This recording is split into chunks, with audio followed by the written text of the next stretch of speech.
Hello friends, good morning. আশা করি সবাই ভালো আছো, আমিও ভালো আছি। আজকে হচ্ছে পৌষ সংক্রান্তি, সোমবার।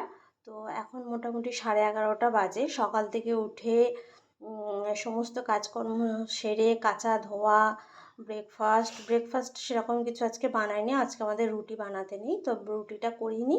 ওই জন্য পায়েস করেছিল কালকে আমার বর, তো পায়েস ছিল, পায়েস দিয়ে মুড়ি দিয়ে খাওয়া হয়েছে। আমি একটুখানি ভাজা বানিয়েছিলাম, গোটা পোস্ত দিয়ে কাঁচা লঙ্কা দিয়ে আলু আর শিম ভাজা করেছিলাম, তো সেটা দিয়ে আমি মুড়ি খেয়েছি। আর আজকে আমাদের বানাতে হয় হচ্ছে সংক্রান্তির দিন, আমাদের পৌষ সংক্রান্তির দিন আমাদের খিচুড়ি খেতে হয় শ্বশুরবাড়িতে। তো প্রতি বছর আমাদের ওই একই মেনু, খিচুড়ি। তো খিচুড়ির জন্য এই যে ফুলকপি নুন হলুদ দিয়ে হালকা করে ভাপিয়ে নিয়ে তারপরে ভাজবো।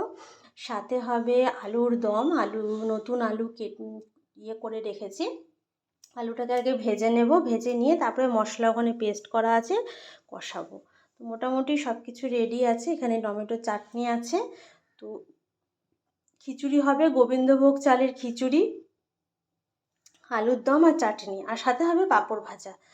আর এখানে করব হচ্ছে পাটিসাপটা। আজকে যেহেতু পাটিসাপটাটা আজকে আমি একটুখানি ক্ষীর দিয়ে করব। ক্ষীর কিনে মাখা সন্দেশ কিনে নিয়ে এসেছিলাম, সেটাকে দুধ দিয়ে আর গুড় দিয়ে জাল দিয়ে রেখে দিয়েছি। আর এখানে ভিজিয়ে রেখেছি সুজি আর চিনি, যেটা ময়দা দিয়ে রান্নাটা হয়ে গেলে তারপরে করব পাটিসাপটাটা। তো তোমরা সংক্রান্তির দিন সবাই কেমন কি করছো একটু জানিও। তো আজকে সকালে সংক্রান্তির এইভাবেই আমার কাটলো। তো চলো, আমার ভিডিওগুলো যদি ভালো লেগে থাকে অবশ্যই লাইক শেয়ার অ্যান্ড সাবস্ক্রাইব করে দিও। তো চলো, এখনকার মতন টাটা।